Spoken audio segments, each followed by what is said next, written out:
এই খেলাটা কার কার পছন্দ অবশ্যই তারা লাইক দিয়ে যাবেন, চ্যানেলটা সাবস্ক্রাইব করে যাবেন, কমেন্টে লিখে যাবেন। ধন্যবাদ।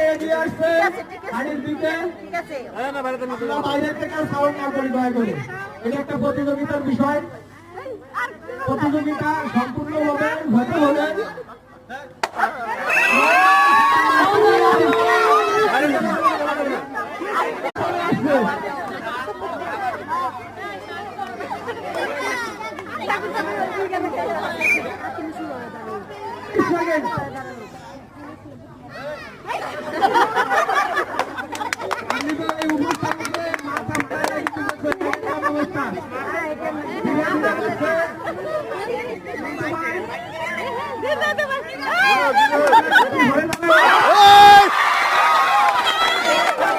হয়েছে, গুড।